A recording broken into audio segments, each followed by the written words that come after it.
Hi, guys. Today for social studies, we're going to look at some abolitionists and we're going to talk about what that means exactly.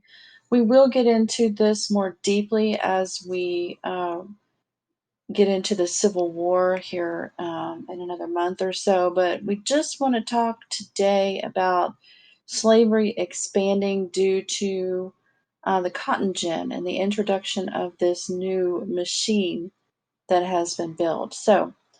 Slavery spreads west. In the South, economic changes are taking place. Demand for cotton was high because cotton took a long time to pick and clean. Many Southern farmers did not want to grow it.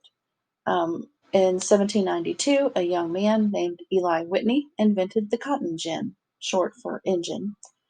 This small machine could clean as much cotton in a day as 50 people could clean by hand. Suddenly, growing cotton became profitable. Cotton plantations sprang up in states such as Mississippi and Alabama. The plantations relied on slaves to pick the cotton. The cotton farming moved further west, and so did slavery.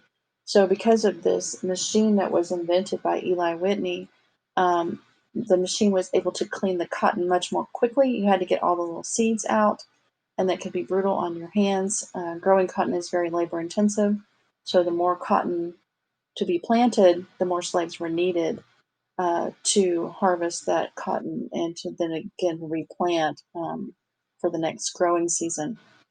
So more and more slaves were needed. Working to end slavery in 1808, the United States stopped the importation of enslaved people from foreign countries. Despite this, the number of enslaved people in the United States continued to grow. The abolition movement, the fight to abolish or end slavery, also grew. Its supporters, called abolitionists, attacked slavery in speeches and articles as a terrible wrong that had to end. Sojourner Truth, who had been an enslaved person in New York, became a famous abolitionist. She traveled the country making speeches against slavery. She also spoke in favor of women's rights. A white abolitionist named William Lloyd Garrison started an anti slavery newspaper called The Liberator in Boston in 1831. He is quoted to say, "I will be as harsh as truth, as uncompromising as justice. On the subject, I do not wish to think or speak or write with moderation, and I will be heard." Again, he owned his own newspaper called The Liberator that spoke out against slavery and spoke for equal rights for women and for African American people. Frederick Douglass was another important abolitionist. He had escaped slavery in the South.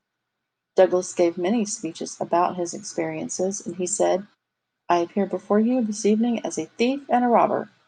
I stole this head, these limbs, and this body from my master, and I ran off with them." So think about that as you go through the rest of the activity for today.